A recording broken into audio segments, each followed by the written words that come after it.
Hold on to your hats, folks, because things just got a whole lot crazier in the 2024 presidential race.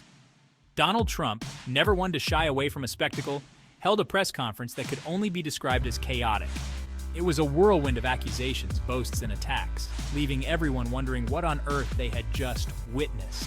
This is the most important election in our history, and we're going to win big, believe me. The fake news media won't tell you this, but we're doing fantastic things. Trump, always the showman, used the press conference as his personal stage. He unleashed a torrent of words, jumping from topic to topic with the agility of a squirrel on a caffeine high. Reporters scrambled to keep up, their notebooks overflowing with barely legible scribbles. The press conference was classic Trump, unpredictable, entertaining, and just a little bit terrifying. It was a stark reminder that the 2024 race is already shaping up to be a wild ride. One of the most surprising moments of Trump's rambling presser was his declaration that he's ready and willing to debate Kamala Harris. That's right, folks. The former president wants a piece of the vice president. He even went so far as to suggest a date and time, September 10th, for this battle of the political titans. Now, Trump's sudden eagerness to debate might seem a bit out of character. After all, this is the same man who famously refused to participate in a virtual debate with Joe Biden back in 2020. So what's changed? Is Trump feeling confident about his chances against Harris? Does he see her as a weaker opponent than Biden? Or is he just itching for another chance to grab the spotlight? Trump didn't hold back on the insults during his press conference, particularly when it came to Kamala Harris and her running mate, Governor Tim Walz of Minnesota. He took aim at Harris's record as a prosecutor, her handling of the border crisis, and even her laugh. Kamala Harris, she's a disaster. Look at her record, it's a joke.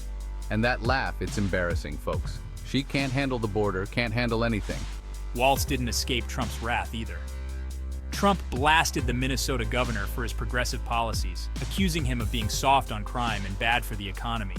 He even dredged up old criticisms of Walz's military service, a tactic that has drawn criticism from veterans groups. Tim Walz, he's a total failure, soft on crime, terrible for the economy. And his military service, don't get me started. The people of Minnesota deserve better. Trump's attacks on Harris and Walz were relentless, a clear sign that he sees them as a serious threat. He knows that defeating them will require pulling out all the stops, even if it means resorting to personal attacks and misinformation. While Trump was busy lobbing insults from his press conference podium, Kamala Harris and Tim Walz were busy doing what presidential candidates do, campaigning. We've been crisscrossing the country, holding rallies, meeting with voters, and outlining our vision for America. Harris and I make a formidable team. She brings her experience as a prosecutor and senator, while I bring my experience as a governor and a veteran. Together, they offer a compelling alternative to Trump's brand of divisive politics. Our message is one of unity, hope, and progress.